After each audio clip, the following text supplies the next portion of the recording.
So, yeah, we're looking at the Age of Aquarius by fifth dimension. You'll have to kind of sing it in your heads. Okay, just imagine it. Oh, is that to stop me singing? No, you can sing it if you like. No, I might have to go into a little bit of the singing, because I mean, who could resist when they see this? Yeah. And you'll remember, won't you? It's got. I mean, this is reminiscent, isn't it? Yeah. When the moon is in the 7th house and Jupiter aligns with Mars. That's how it begins, isn't it? Yeah. Then peace will guide the planets. And love will steady the stars. So we're straight in, aren't we? Yeah. With an astrological position. Yep. And let's see, astrological integrity or artistic license. So those first 4 lines. Well. As much as we'd like them to be true. Yeah. I mean, obviously, you know, saying when the moon is in the 7th house, it makes it sound like really special, right? Mm-hmm. Guess how many times that happens each month? Oh, it happens, several times a month? Happens every day. Okay. So on that basis, it could be right. What, like if the Age of Aquarius is just going on all the time? Like if the sun rises. Yeah. Yeah, we're into. Well, and that's the interesting thing, isn't it? Anyway, but more on that later. I mean, effectively, you know, when the moon is in the 7th house, that happens every single day without fail in every different part of the planet, apart from if you're in the Arctic Circle. But that might be where the Age of Aquarius doesn't take place. Do not move there.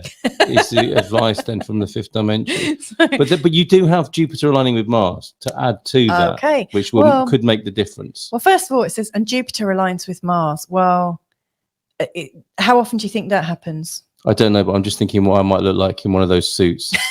Can everybody see that? I've seen these. I think the couple. There is a couple in this band. They're a married couple, and they spent their career together, being the backbone, I think, of the 5th dimension. Yeah. And I watched a wonderful documentary. Which They're the time of their lives. Oh, the male one. But there's 3 of them. Oh, there's 3 men, aren't there? That plunging neckline wouldn't suit me. No. I mean, that male plunging neckline, I did think was a bit more like a girl's outfit. Yeah. I think the guy on the right, the furthest to the right, the guy with the scarf. Well, he's got a scarf made out of the same material. It's a good look, isn't it? It's strong look. I think I fancy you in the other man's suit. It's a Leo. It's a Leo rising. It's more of a Leo rising. One, right. You know, with the sort of a bit of chest hair showing. Yeah, okay. Absolutely. That's the one I'm wanting. Right. Sorry to disturb you.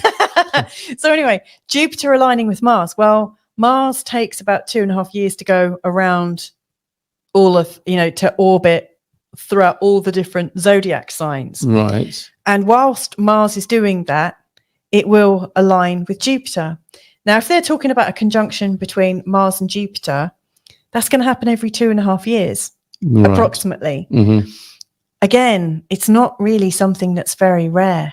So we're not talking about some incredible cosmic alignment heralding the Age of Aquarius, which is what this song claims to do. Well, I mean, I think they've just put in all those words to make it sound like a load of something magical, something special, something really extra planetary. Now, unless they're using a completely different planetary system, I mean, I guess it might depend, like they might be looking at it from a heliocentric perspective as opposed to a geocentric. Do you really think they did that when they sat down to write this? No, I don't. I mean, maybe Jupiter aligning with Mars, if you're looking outside of our known universe, which would be quite a difficult thing to do, although Elon Musk is working on it. I'm sure he is. Yeah. So, again, that's not a very special thing. So maybe they're implying that the Age of Aquarius is just with us all the time. Right. Maybe that's, there's not enough information there. No, I don't get the sense. I think that they wanted this to herald. This was around the summer of love, wasn't it? Mm-hmm. This was a very positive time. Well, a partly positive time that was meant to be a change from what was going on, war and struggle and strife and, getting away from being a square daddy-o into a free-flowing hippie, round person. And that was the whole thing here, wasn't it? Is that it was going to be the dawning of the Age of Aquarius, and we would be going into it. If you look at Great Britain in the 70s, which followed an 80s, that certainly didn't happen. And the excuse given is that, well, actually, the Age of Aquarius could be starting now, but it might take 50 or 100 years for it to fully. Yeah. I mean, there is some basis, isn't there? I've said this. I'm not sure if you agree or not, but my understanding of it is the Age of Pisces is followed by the Age of Aquarius. And we have been in the Piscean age, the Christian age with this, the whole Christian symbol of the fish is, from that into the Aquarius, the water bearer, ideas and movement and freedom. Yeah. And would you say that is what we're and that's actually got naff all to do with the position of Jupiter and Mars. Okay, all right. And Moon. If they wanted to do that as part of a song, they should have spoken about that kind of astrology. Yes. Okay. So they basically, And it's like it was an England penalty. They had an open goal, which was the beginning of the Age of Aquarius. Yeah. They ran up to smack the ball into the net and completely missed by writing a load of misleading lyrics. And we've only done the first 4 lines. Yeah, well, I take some umbrage with some other ones. Like, go on, carry on. Look, then peace will guide the planets. Right. What's Mars known as being? Bringer of war. Yeah, he's also known as Ares. Like whether you're Greek or Roman, you either refer to him as Ares or So you Mars. wouldn't want Jupiter aligning with Mars. You want Jupiter to be firmly smacking the face of Mars or tickling Mars. Well, yeah, tickling Mars. Jupiter's got a sense of humor and is expansive. But like if you expand with the Martian energy, it's actually more warlike than anything. Mm-hmm. It's not very peaceful.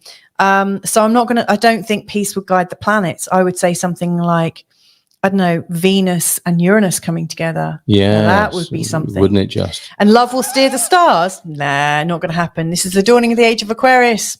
Yeah. Aquarius. What rhymes with Aquarius? Sagittarius. Yeah. So it's a bit like last week, isn't it? Where absolutely. there was a wish to include astrology and be cool by talking about it. But I guess if it was like a Tin Pan Alley composition where you just had guys looking up words that rhymed. Yeah. In fact, there probably were books of rhymes in those days because there wouldn't have been the internet, would there? Mm-hmm. It would have just been skillful songwriters who are poets, basically putting their poems to popular music and just grabbing at the first 2 things that would rhyme. Absolutely. Yeah. Okay. So that we've got more of that. Yeah. Sadly. Okay. Yeah. Harmony and understanding. Again, not really Mars.